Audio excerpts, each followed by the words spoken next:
Hi, everyone. Thanks a lot for all the picture. I think that I got even more photos than for my own wedding. So thanks a lot for that. First of all, I would like to thank the BKNIX Spring Forum for giving us the opportunity to introduce this nice event.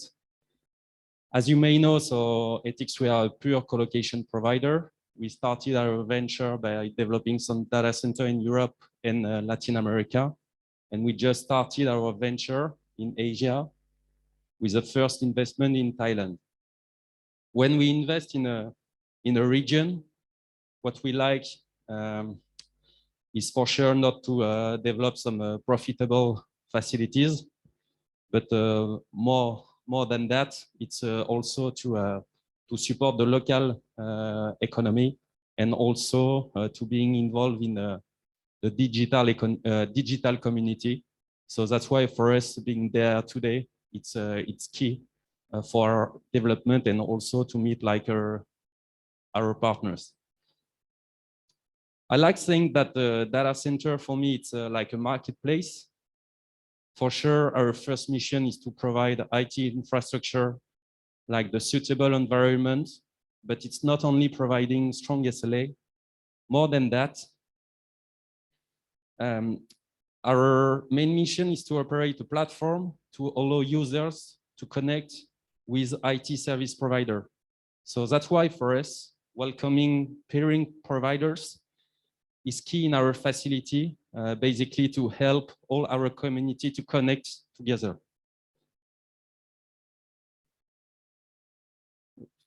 Hope that it's going to work. Yeah. So that's why for us, the key question is, okay.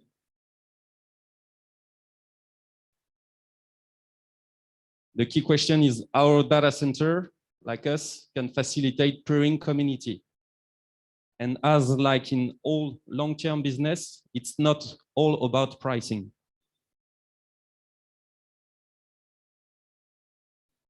So I'm not here to explain you because I'm sure that you already saw that graph. I'm not here to explain you in details how to define like the value of an IXP. But as you may know, it relies on the number of participants. And the idea is to reach a critical mass point. So basically, the idea is to reach this critical mass point and to cover your initial investment when you basically install some POP in data center. But for that, the key question is how attracting more participants. And basically on that, you've got 4 big criteria. The first one is the location. For sure, you need to be close to the eyeballs, but you also need to be in a safe environment. So that means that no big risk for the customer of the data center. The second point is on accessibility. So our aim is to develop carrier neutral data center. So that means that we need to welcome all the key telecom provider and provide them like a clear access process to our data center, and also providing them 4 main point of entrance, because that's a new standard, and that's also allow us to secure like the telecommunication between like each data center. The third point is for sure to provide scalability to customer. So it's not only like the fact to secure like the initial requirement, but for sure all our customer need some scalability to expand in the same data center or in a campus. And the last point is pricing for sure. That means that you need to provide for your customer agility and also like a business model, some pricing, basically to follow the ramp up of your customer.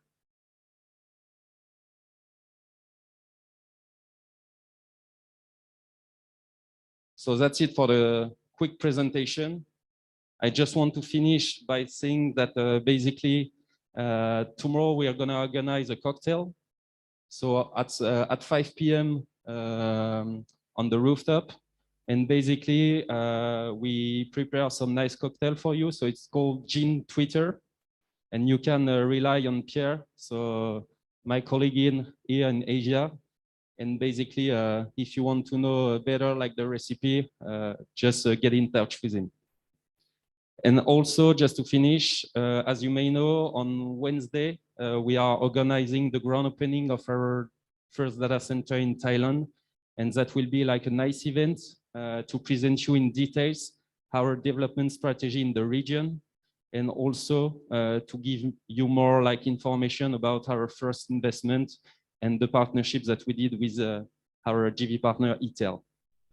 Thanks a lot, guys. Happy to catch with you today or tomorrow. And again, thanks for BKNIX Peering Forum to welcome us today. Thank you. Thank you very much. Thank you very much, Mr. Blanchot, and congratulations on your grand opening. Okay, so now we have the next speaker. The second privileged presentation is by Mr. Naveed Haq from the Internet Society, or ISOC. He currently serves as the Asia Pacific Regional Director for Infrastructure and Connectivity. He leads technical policy and advocacy work in Internet access, infrastructure, and community development domains. He will talk about Internet Resilience Index. Ladies and gentlemen, please welcome Mr. Naveed Haq, and he will give the presentation online. Please. Good morning, Swadi Cup, everyone, Bangkok. I wish I could be there, but I'm really happy to see, and I would like to congratulate the organizers of the BKNIX Peering Forum, for bringing together the peering community in a face-to-face environment so that they can discuss, talk, and network. And I'm really looking forward to join you folks perhaps next year in Bangkok. I think one of the key elements of the pandemic that we are still going through has been the critical importance of internet. Internet has emerged as a lifeline, and throughout the world, the importance of internet has increased many folds. I've received a call yesterday from my uncle, who's 65 years old. Tell me more about internet, given that now internet is so important for him as well. But we at Internet Society strongly believe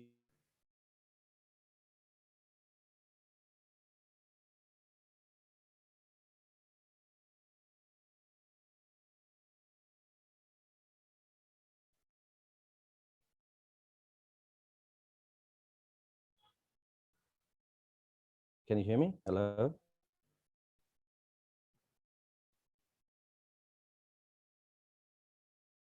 Yes, we can hear you.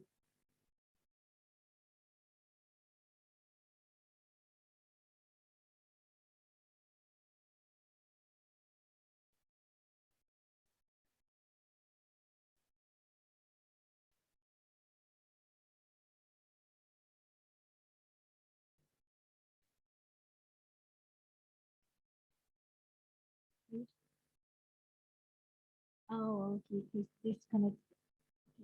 Please wait a moment. Hi. I guess I'm back. Yes, we can hear you. Please. I was talking about the resilience of internet, and look what happened at my side. So anyhow, I'll quickly move through my presentation, which talks about this Internet Resilience Index that we have developed within the Internet Society. I'll share my screen. You can see that. So about the index, it's primarily based on some indicators to measure the performance of countries' internet against some key pillars. And for that, we have 4 pillars, 11 dimensions, and 30 indicators. The 4 pillars include infrastructure, performance, enabling technologies and security, and local ecosystem and market readiness. So overall, this resilience index tries to, gauge the existing performance of internet around various dimensions and indicators to see how resilient internet is within a country. Now, it's of course not an easy concept. It's a complex concept, but we at Internet Society have made an effort to at least see where we are at the moment. This index actually was initiated last year through our project in Africa, where we initiated measuring the Internet Resilience Index in Africa. But now we are trying to expand this concept around other regions as well. And later part of my presentation, I'll quickly show you some of the results from the Asia Pacific. Now about this selection criteria of the indicators, it's based on 4 concepts, that it should be relevance, it should be accurate, should have the coverage, and it has the timeliness. Talking about the infrastructure pillar, we have 3 dimensions, and under each dimension there are various indicators, starting from the cable ecosystem to mobile connectivity to enabling infrastructure, where we discuss about the IXPs. And you can also see in my slide that we have mentioned the sources of data, because that's a question, of course, that might come in your mind, where we are going to pick this data from. So the sources are mentioned as well, and they're very diverse, renowned sources around the world. About performance, we have fixed networks and mobile networks as the dimensions, and the indicators include the upload, download speed, and the latency. And the data source for this is UCLA. For enabling technologies and security, again, we have DNS, routing, hygiene, enabling technologies like IPv6. And then again, we have various sources and unit of measurements for each of these indicators. And last but not the least, this pillar of local ecosystem and market readiness includes market structure, which has the affordability, the concentration, and then of course the localization of traffic within the country, which is directly linked with peering efficiency and the local content. Now, how do we treat the data once we start working on it? There are various phases. Of course, the imputation, sensorization, transformation, and normalization. And based on this, we do the weighting and aggregation. As you can see, we have 25% weightage for each of the 4 pillars. And then under them, we have various weightages for the various dimensions. So for example, performance of fixed network has more weightage than enabling technologies, and so forth.